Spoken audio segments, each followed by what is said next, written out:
What's the scariest thing you've seen? Story 1. About 25 years ago, my now former wife and I were taking care of a house. We had been there for several weeks, and we both noticed that we always had that feeling coming up the stairs from the cellar that something was going to grab you as soon as you turned the light switch off. Everything else about the house was normal. We slept with an analog wind-up alarm clock next to the bed, the kind that actually ticks. To set the alarm, you move the tiny third hand to the location on the clock face for the desired time. For example, halfway between 6 and 7 to awaken at 6:30. It's a physical process, and there is very little way to get it wrong. We always had the clock set to wake us up at 6 a.m. It was not something we fiddled with on a daily basis. One night, the alarm clock went off at like 2 in the morning. Old school ringing bells. Both my former wife and I woke up absolutely terrified. I saw a small figure, maybe 2 feet tall, run out of the room.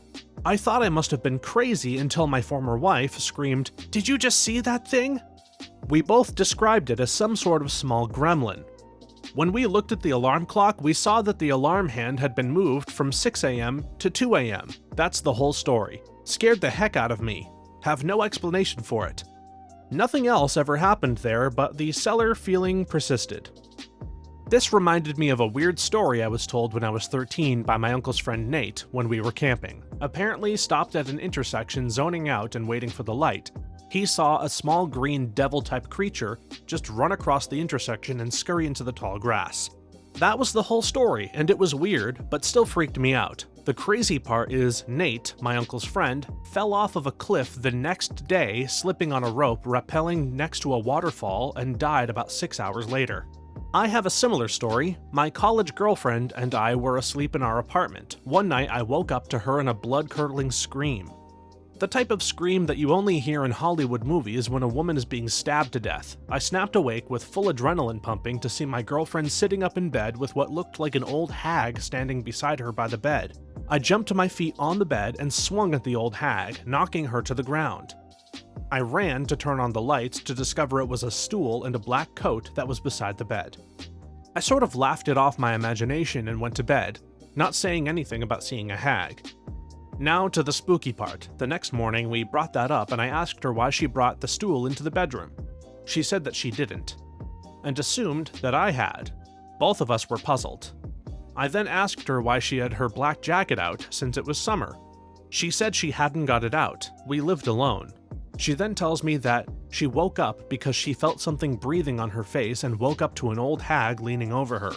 She also assumed that she had imagined it. Either way, nothing else creepy happened there. We just have no explanation for us having the exact same illusion. It didn't happen directly to me, but it happened to my dad while I was a toddler. My parents' bedroom and mine are connected by a long hallway. You could see directly into one other room just by staring at the door of the other. So being kids, we, my brothers and I, shared the same room.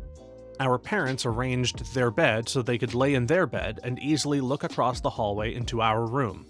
So one night, my dad stared into our room from his, and he noticed that from inside our room on the top side of the doorframe, some ugly dark face upside down like a lizard on a wall was peeping from our room, staring back at my dad across the hallway. He, being a skeptic, thought he was just seeing stuff, until my mom asked, "Did you just see that thing from the kids' room?" My dad instantly sprinted into our room only to find nothing there. That only happened that one time as far as I know. My brother and I had just gotten to my house around 5 p.m. on a weekday. We are both adults. I have a teenage kid who was usually home around that time. I have a pretty big house, so I yelled from the kitchen, "Hey, Ash, come eat with us." She had just gotten out of school, so I assumed her grandma had already dropped her off. We both hear a response, something like, "Okay, coming." I don't remember what she said because we weren't even paying that much attention. Well, about 5 or 10 minutes pass and she never comes. I went to check in her room, nobody's there. I figure she's playing a prank, and I checked a few other rooms. Nothing. I call her cell phone and it turns out that she's been at her grandmother's house the whole time. My brother and I just look at each other. I asked him if he heard her respond when I had called out to her. He nodded his head and looked genuinely freaked out. To this day, I have no idea what it was. We are the only house in the new subdivision. The closest neighbor is maybe 200 yards away. My in-laws are deeply religious. They came and blessed the room. Oh, and my daughter has said she's had a few weird things happen in her room, mainly anime figurines falling from their shelves and stuff. Said she may have seen a shadowy figure, but she's not sure if she was daydreaming, as she had stayed up very late. But just some odd stuff. We never told her about what we had heard. 2 years ago, my fiancé was working a job that required him to stay in camp for weeks at a time. This meant that I was home with just the dog. For context, my dog hates stairs and refuses to go in the basement because he's a Great Dane and he just has never figured out large stairways. So one night, the dog is acting weird and he's literally sitting at the top of the stairs with all the hair on his back raised, growling into the basement. On a whim, to make myself feel better, I went and stood at the top of the stairs next to him and yelled down, "Whatever the hell you are, just leave us alone. You don't pay enough bills here to be freaking anybody the hell out." And then, from directly behind me, which was a wall, I hear, "Okay, fine, I'll go." My dog whipped around and yelped. The hair on the back of my neck was standing up all frickin' night. I had my neighbor's husband come over and check the house, and even go up into the ceiling crawl space. Didn't find anything. The rest of the night was spent with every single light on in the house and an aluminum baseball bat in hand. In hindsight, it was funny as hell that I got an answer like that, but goddamn, it was terrifying at the moment. I've always been the kind of person to jokingly tell ghosts that they can stay as long as they don't scare us because they don't pay enough bills to be causing a ruckus. They can act however they want if they pay the power bill or pick up a mortgage payment or something. I honestly can't count how many times I've said it just to make myself feel better, but never once have I ever expected to get an answer. A similar thing happened to me and my mom when I was probably about 13. I've got a brother who's a couple of years older, Chris. My mom and I were chatting in the kitchen when the front door opened, someone came in and closed it, walked to my brother's room and shut the door. We both called out, "Hi," and Chris did that teenager grunt that sounded a bit like a greeting. From our angle, we couldn't see the person, but the footsteps and the voice were unmistakably Chris's. We carried on talking until about 10 minutes later when the front door opened and closed. My brother's footsteps went into his room and he shut the door. We looked at each other and my mom said, "How and why did he do that?" Mom and I knocked on Chris's door and there he was, taking his jacket off. We asked why he'd come home, left presumably via the window, then came back within minutes, and he had absolutely no idea what we were talking about. He'd only just walked in that minute once. None of us believe in anything supernatural, so we searched his room thoroughly because someone had definitely gone in there and vocally answered us. We found nothing and no one. There are a couple of other stories like this, all involving something that someone thinks is my brother until it later becomes apparent that it can't have been. One of his friends who used to sleep over regularly had an encounter with the fake Chris, which scared him so badly he would then only visit in daylight. Like I said, I don't believe in anything paranormal, so I assume it's just that we're expecting him to be somewhere and therefore somehow subconsciously convince ourselves he's arrived before he actually has. But this incident was particularly weird because we both heard him and we both spoke to him, and he answered. I can't easily explain that one. Story 2.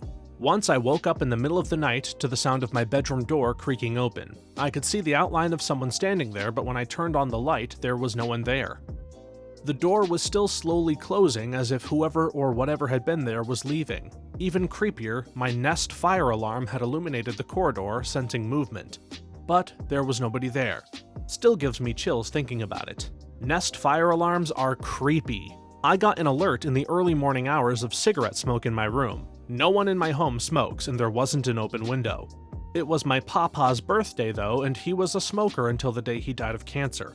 After my sister died in her sleep, heart defect, my dad would wake up several times a night to check on me. The door would open, I'd hear weird, hard breathing, and then the door would close.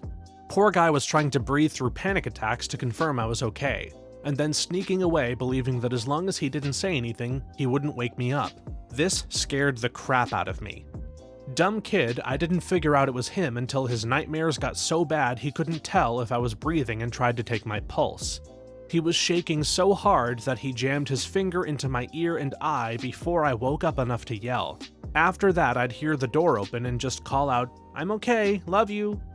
I'm all grown, with kids of my own, but occasionally he'll still shoot a text around midnight or very early in the morning.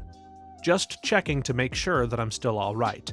He doesn't want to wake me up, but 30+ years later, he still worries. I had a creepy situation happen when I was young. My parents left to go out shopping for some tools. I was probably in the 8th grade at the time when they left. I distinctly remember them telling me that there were people working on our AC and that they should finish up before they got home. Well, I was playing, I think, Call of Duty 4 at the time when I heard what sounded like pool balls banging together downstairs. Weird, but I thought, oh well, maybe the AC guys found the pool table in the basement and were just messing around. So I thought nothing of it. But it continued to happen for a little while, so I decided to just go investigate. As I was walking down the stairs, I noticed that the basement door was only partially open, and that the lights were completely off and that the AC guys were gone.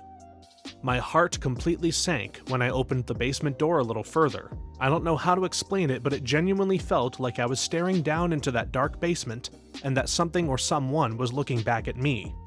I lost my crap and called my parents in tears at what had just transpired. Story 3. I was riding my bike down a rural road when I was 9 and found a garbage bag filled with red sludge and white sticks. I thought it was blood and bones. But I had a very PG childhood and I had never even seen pretend blood and bones, so I had nothing to compare to.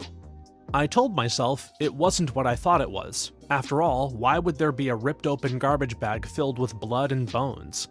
2 days later I thought, look again, and if it is what you think it is, tell a grown-up. I biked back to the area and it was gone. I am now old and have watched enough to confirm it was blood and bones. That's freaky. I have a disturbing story that somewhat connects with yours. I was going for an hour-long run down a gravel road back in 2013. It was a fairly well-known rural rail trail, but not too busy. The closest parking spot was a couple miles away at that point, and I headed back to my car. In the distance, I see some guy walking towards me. As I get closer, I can see him better, but something feels off. It's an older guy, maybe in his 70s. While he looks clean and not homeless, his skin is gray. His eyes are gray and his hair is gray. He's wearing an all-gray sweatsuit and he is smiling. He's been smiling the entire time. The man is 200 meters away and smiling, not in greeting, just a full-toothed grin walking down the middle of his path. He has a full black plastic bag slung over his shoulder. I start feeling really uneasy as I get closer and then I begin to feel nauseous. At maybe 20 feet away, I wave at him, but he's still in the middle of the trail. He's still smiling. He has no change in reaction to my greeting. I want to run in the opposite direction, but that would be going further away from my car. I pass by him running partially on the grass because he's still in the middle of the trail, and this massive wave of nausea passes over me and I nearly puke. The smell was so bad. I want to say it smelled like death, but somehow it was worse. I just started sprinting. Maybe 200 meters. I turn to look back and the man is gone. It's a flat, rural area. I can see for miles, and this man is gone, along with his black plastic bag. It still creeps me out to this day. I'm jumping in because I have a very similar story to this. About 4 to 5 years ago, I was living right outside of Detroit and still am. To those unfamiliar with the area, Detroit actually has a lot of areas that are very nice, but the city is still very much a two-wrong turn and you're somewhere very non-nice. The city I'm in is quite nice and legitimately less than 5 minutes from Detroit, so I like to jog in the city. I also like to jog at night. It's cooler and there are barely any people around. Sounds stupid in Detroit, but I know the area well and I don't keep headphones in. About 15 minutes into the jog, I hear footsteps. Not casual footsteps, but full-blown sprinting and strangely loud. It's dead silent at this point, but still. I usually can't hear footsteps even if they're on the same block. Ahead of me is a large man wearing all black and he is in a full-blown sprint. Think of that scene with the gardener in Get Out. He's about a block ahead of me and these blocks aren't that large. The man has a full freaking grin on his face and something steel in his hand. All I can see are his teeth and the reflection of whatever is in his hand from a streetlight, and he's barreling at me. I didn't know what to do because while I was in decent shape at 6 foot, this guy was clearly big and fast AF. I thought if I turned my back to him to run, I'd be done for, so I just kind of braced myself to fight for my life. When he's less than half a block away from me, he just turns down an alley I didn't even know was there and disappears. I floored it back to my car. Next time on the news, I saw a person wanted for a murder that matched the exact person I saw. 6'3", 220 pounds, looked exactly like what I could see when I got close. They found him 4 days later. I've never jogged in the city since then. I used to live in a spot similar to yours, about 5 minutes away from Detroit, so now I have to tell my story. I used to hang out with this girl. I'm not going to say her name, but I'm going to call her Ava. Me and Ava were close friends and hung out a lot. One day, we were hanging out at her house, playing games in her basement when her mother told us to take Ava's dog on a walk. So we did. We were walking the dog to the park about 15 minutes away from her house when we noticed a white van that was slowly following behind us. Our 10-year-old selves found that suspicious, considering white vans can sometimes symbolize kidnappers. We both panicked and picked up her dog. We approached this old woman who was walking her 2 dogs and we pretended like we knew her, even though we were 10. We told her our suspicions and she took us seriously. We noticed the white van had parked about a street away. Nobody came out of the van for a long time as we waited, and we finally felt safe again. We left the woman and said thank you to her. The van began to move again when we moved, so we went back to her house and told her mom, who called the police. And the 2 men, both of whom were convicted of being pedophiles before, were in the van and were arrested. Damn, something like that happened to me just last weekend. I was grocery shopping the way I usually do, in a rush right before the store closed. I was alone in an aisle when this old man started walking towards me from the opposite end. As I was about to turn and go to the next item, I noticed he was looking right at me and grinning, and his skin was super lined and weird gray. Like seriously gray. Like he had a disease or something. I stopped moving and stared back at him, but he kept grinning and walking closer until he was right next to me. Then he stopped and asked me where the marshmallows were. I told him there were little ones right behind him on a stand with other stuff for making candied yams, but he said he needed the big ones for s'mores. I told him I figured they should be in the candy aisle. I mean, marshmallows are candy, right?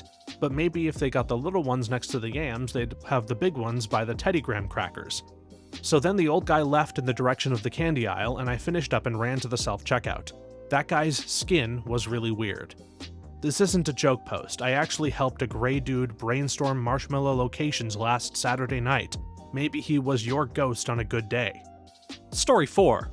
So in college, I studied in the UK. I lived in a house with a group of other American students who had stories of the ghost of a girl who passed away while living there. I never believed in any of it, but it was fun to play along. The kitchen had one way in and one way out, and right after you entered the kitchen to your right was a padlocked door to the cellar where she allegedly lived. I had the only key. We were all a little homesick near Thanksgiving, so decided to do a meal together. This required some creative cooking schedules due to the small appliances in the kitchen, so one girl who didn't have class the next day offered to stay up late to get the turkey going. We went into the cellar, the first and only time that evening, to get larger cooking implements. At 2:04 in the morning, I woke up to my door rattling like someone was pushing against it. I assumed it was a housemate who just went to the wrong door. About 30 seconds later, when I hear a scratchy female voice softly saying, "Hello?" Every 5 seconds or so, my window was open and it sounded like it was coming from outside. So I got up to close my window as I assumed it was some drunk girl walking back from the pub. I get to the window and there's no one there. And then I hear, "Hello?" Clear as a bell behind me. My door rattles again and goes silent. I've had night terrors before and hallucinate when I have even a mild fever, so I assume I'm still asleep and lay back down. The next morning at 7 a.m., the girl who's cooking tells me I had the creepiest night. At 1:50, I heard footsteps coming up the cellar stairs, and then the door rattled. Then at 2:10, the door rattled again and I heard footsteps coming down. She told me this before I had said anything to anyone about what I had experienced. In college, I lived in a somewhat dilapidated house with a bunch of friends that was right down the road from the cemetery. It was a spooky house on a spooky dirt road, the only house on the road. My girlfriend was sleeping over one night and was awake when I was dead asleep. She said she heard footsteps coming up the basement stairs and stopped right at the door and then never heard them again.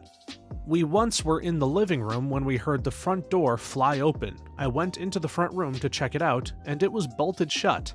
My friend was also sleeping with his girlfriend one night when he heard a woman scream as if she was right next to his ear. That place was creepy as hell, and the only potentially haunted place that I've ever lived. This is how I know ghosts are real. The same crap happened to me twice, not exactly the same, but similar.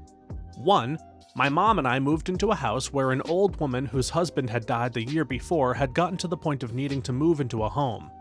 They had been in that home their whole marriage. My mom bought the house from her daughter.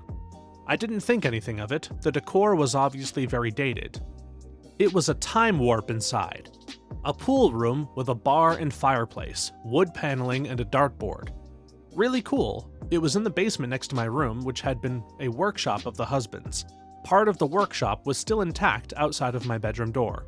Anyhow, we had been there for 3 months, and one morning I saw an old man at my doorway, a literal ghost, like see-through.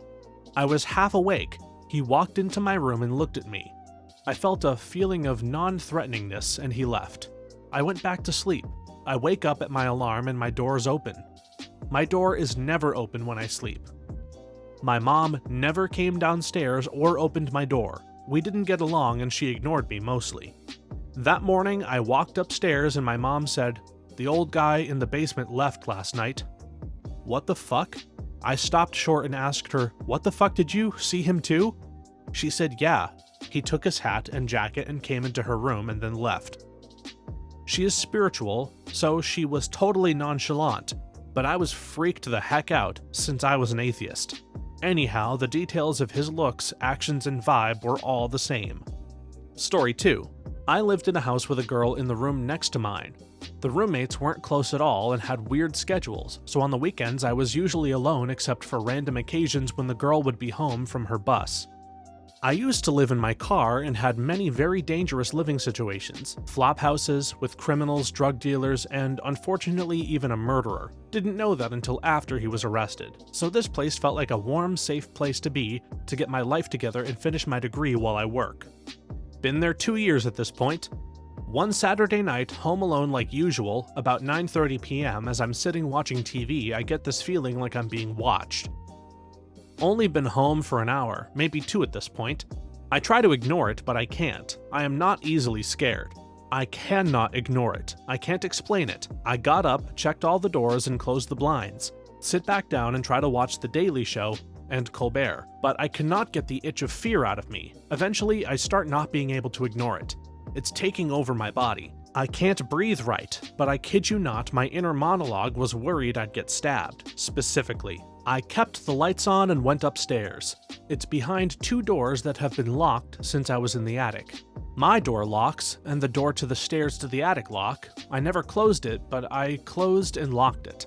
Went to my room, locked it, and hid under my covers, staring in the dark at my door with the very intense fear of being stabbed. I forced myself to just lay there until I fall asleep. I fell asleep terrified, but slept hard. The next day, like 7 to 8 a.m., I hear the door to the attic unlock and it wakes me up because, what the fuck? I get up and the fears are totally gone. I feel like me again. Head to see who opened the door and I see that someone is in the kitchen. I go downstairs and see it's the girl who lives in the other attic room. I say, "Hey, I didn't know you were home last night." She is messing around with the kitchen morning things and says, "Yeah, I needed to study, but I couldn't. I got home and had dinner, studied for a few hours, and then I had to go to sleep. I felt like someone was going to come and get me, to like stab me or something. I was scared again, but different, as it confirmed for me someone else felt the fear. It was real. We talked about it, and since she was religious, she thought it was a nefarious person or spirit, but also, she seemed upset by it. She thanked me for locking the door, but said she was going to stay with her boyfriend for a while because she just couldn't shake how creepy it was. We literally felt the same thing, being watched and hunted by someone who wanted to stab us. It was a visceral and primal fear that we felt, and then poof, gone the next day as fast as it came on. The lights were still on downstairs too. She didn't want to talk about it again after that and moved out shortly afterward, as I did. But 2 situations the other people confirmed. What the fuck? This is super similar to an experience my family and I had. My sister was getting married and rented this old plantation house as a venue. There were a few bedrooms downstairs and a few upstairs, and the upstairs also had a big lounge area. My sister and brother-in-law slept in one room downstairs as well as my parents in another room. My uncle and aunt slept in a room upstairs, and my sister did too, and then another couple. I slept in the lounge area that took up 70% of the upstairs of this large plantation house, probably something like 30 by 40 feet. Around 2:50 a.m., I suddenly awoke and felt like something was staring at me. I didn't have my contacts in or my glasses on, obviously, but I saw a shadowy figure slowly move across the far side of the lounge and blend in with the darkness in the corner. It spooked me, so I stayed awake and checked my phone for a bit until 10 minutes later I heard my uncle and aunt talking in their room. The next morning I came downstairs and met my mom in the kitchen and told her about what happened. A few minutes later, my sister comes in and says she woke up at 3 a.m. because something pulled the covers off of her bed a few times. Then another few minutes later, my aunt and uncle came into the kitchen and my aunt said she saw a shadow floating over her, again at 3 a.m. Nobody spoke to each other before we all came into the kitchen, so nobody would have been able to create similar stories. Definitely the weirdest experience I've ever had. Story 5. Working in a nursing home for years during the night, everyone always complained of weird stuff like noises on the top floor. I never believed in any of that, so I was always the one going upstairs to do night checks. One night I was changing a resident on that floor with a colleague, and my colleague complained we heard something like people walking. We were in the resident room, and I had to go to the cupboard at the end of that corridor to get bed sheets. When I was coming back with the bed sheets, I kept hearing footsteps and like someone was touching and opening plastic bags. I was so annoyed and looked outside the room and saw a shadow passing the corridor. The issue is that the shadow was so big, as if literally a person just passed by along with steps and noises and a plastic bag. I freaked out so badly that I froze completely. I had to call another colleague to come upstairs because I was so scared of coming out of the resident room. Bear in mind that I do not believe in those things, and for 2 years I was always the one doing the night checks on the top floor and bottom floor on my own. Never had any problem and never saw something. Since that day, I never went upstairs alone and was always very scared. I have encountered a lot of strange things working at nursing homes too. My first job was in a nursing home that used to be a hospital. The old morgue was in the basement, but the door had been permanently locked since they converted it into a nursing home. The one time I had to walk by it on the night shift, it was open when I walked back past it. Very unsettling. I took a contract to overhaul AV and security for an ancient funeral home a few years back. Never been spooked by the paranormal in my life, and that includes an overnight stay in a cemetery when I was a teen. I had to do my work at night due to other contract obligations during the day. So for about a month I was in that place from 8 p.m. to 8 a.m. I was given the usual, "this place is haunted" spiel, complete with all the stories and "avoid this spot" nonsense. In particular, the owner insisted that under no circumstances do I do any work in the morgue at night. And I didn't care to ask questions since I was already just about done with folks trying to involve me in their delusion. 2 weeks in and I hear what sounds like faint screaming coming from the morgue. No lights on, no cars out front. The door was locked, never saw anyone go in or out. I ignored it for another week, but I continued to hear occasional screaming, and once I heard a man shout at the top of his lungs in the parking lot. I had finally had enough and decided to head in the next time I heard screaming. Opened the door, pitch black, with a TV in the back of the long room, tuned in to some 80s slasher, instantly put me on edge. It was the only light, and nobody was in there. I walked down the length of the room, and in the next doorway, where they processed the bodies, I see a faint light coming under the door. I was completely freaked out at this point, but I continued walking towards it and eventually opened the door. I was greeted by the sight of a dead body in a room that looked straight out of a 60s asylum, and the mortician was standing there, dumbfounded at the sight of me. Dude clocks that I am 100% cooked and busts out laughing. I was told not to go into the morgue because he works nights, and they didn't want me disturbing him or disrespecting the dead. He lived in an adjacent apartment behind the morgue and entered using the back door. He keeps the light off because he likes it better that way and enjoys watching horror movies on his breaks because the dude is on brand. Story 6. This isn't my story, it's my uncle's. A bit of a backstory, he used to work on the London Underground doing maintenance to the tracks/tunnels, etc. Once he went into a tunnel with 2 other colleagues, they'd stopped to do something, and this man said to my uncle, "Hey," uncle's name, "can you show me the way out?" My uncle, thinking it was one of his guys, said, "You know the way out." I think he was so engrossed in his work that he didn't turn around to see this bloke to start with. So this guy says, "I'm so cold." Then my uncle said he immediately felt dead cold and the air around him dropped. Not sure what he meant by that. So my uncle turns around and shines a light on him. My uncle said to me this bloke is what he would call a ghost, standing there. He was holding a really old vintage lamp and wearing a really old dirty uniform. He said the feeling he got was so strange, as if he knew this bloke was a ghost. The bloke just kept saying over and over again, "I'm so cold. I'm so cold." My uncle eventually said to this guy, "I don't think you're supposed to be here, mate. Can you see a light anywhere?" And he looked dead at my uncle and said, "Can you help me? I'm so cold." I'm unsure if the colleagues came to see who my uncle was talking to, but one of them tried to approach this bloke, thinking it was someone in their team playing a joke, and this guy just disappeared right in front of their eyes. All of them freaked out and ran. They refused to go back into the tunnel. My uncle and 2 colleagues refused to go down to that tunnel again. Some other colleagues have said they have seen this bloke and he always says how cold he is. My uncle is retired now but says he thinks of him from time to time. Thanks for watching until the end. If you have a similar story to these that you want to share with us, scare us down in the comments below. If you enjoyed this video, please leave us a like and subscribe. For more videos like this one right now, please stop by our channel. Thanks again, and see you next time.